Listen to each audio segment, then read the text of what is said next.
చెప్పండి. అందరికీ జై భీమ్, నమస్తే అండి. ఈరోజు అంబేద్కర్ కోనసీమ జిల్లా ఎస్పీ గారిని మేము కలవటం జరిగింది. ఎందుకంటే గతంలో 2-3 రోజుల క్రితం ఈ జిల్లా నుంచి ఒక తప్పుడు కంప్లైంట్ ఒకటి నా మీద ఫైల్ చేయడం జరిగిందండి. తెలుగుదేశం రాష్ట్ర అధికార ప్రతినిధి మీద కేసు నమోదు అని కొన్ని యూట్యూబ్ ఛానల్స్, కొన్ని ఛానల్స్ దాన్ని మా పార్టీకి వ్యతిరేకంగా ప్రచారం చేయడం జరిగింది. చంద్రబాబు నాయుడు గారు ఏదో రాజేష్ మహాశాన్ని వాడుకుని వదిలేశారన్నట్టు, ఆయన మీద కేసు నమోదు చేయించారన్నట్టు తప్పుడు ప్రచారం చేస్తున్నారు. అయితే దానికోసం మేము గౌరవ ఎస్పీ గారి దృష్టిలో ఈ సమస్యను పెట్టి, ఏమంటే ఇది కంప్లీట్గా బేస్లెస్ కంప్లైంట్ ఇది. ఎందుకంటే జనవరిలో జరిగింది అని చెప్పి నవంబర్లో కంప్లైంట్ ఇవ్వడం ఏంటనేది మాకు అర్థం అవ్వలేదు.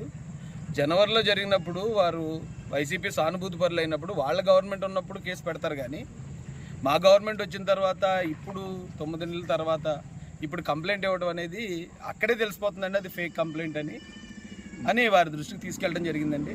వారు కూడా దాన్ని పరిశీలించి మేము ఖచ్చితంగా వీటన్నిటి మీద ఎంక్వైరీ చేస్తామండి. ఎంక్వైరీ చేసిన తర్వాత దీని మీద తగు చర్యలు తీసుకుంటాం. మీరు తప్పు చేయనప్పుడు దేనికి మీరు టెన్షన్ పడాల్సిన పని లేదని చెప్పారు. అయితే నా బాధ ఏంటంటే, నాకేం టెన్షన్ లేదండి.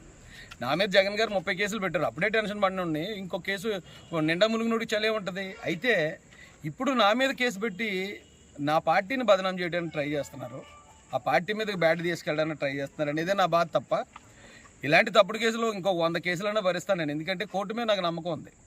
ఆయన పెట్టిన 30 కేసుల్లో దాదాపు 15 నుంచి 16 కేసులు ఆల్రెడీ కోర్టు వారు తీసేశారు. తప్పుడు కేసులు అవన్నీ అన్నీ కొట్టేశారు, ఒకటి మిగతా కూడా అయిపోతున్నాయి.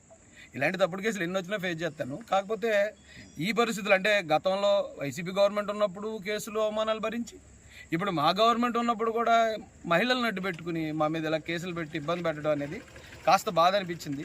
ఆ విషయాన్నే పెద్దాయన దృష్టికి, ఎస్పీ గారి దృష్టికి తీసుకెళ్ళడం జరిగిందండి.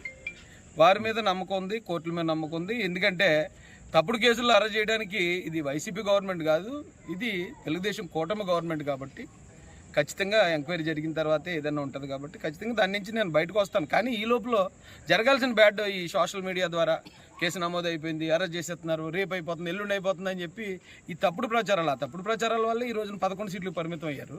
అయినా కూడా ఇంకా బుద్ధి మార్చుకోలేదు. వాళ్ళకి మంచి బుద్ధి కలగాలని కూడా కోనసీమలో ఎవరైతే ఫేమస్ దేవుడు ఉన్నారో వారు వాళ్ళకి మంచి బుద్ధి ప్రసాదించాలని హృదయపూర్వకంగా కోరుకుంటానండి. జై భీమ్, జై భారత్, జై మహాశయ.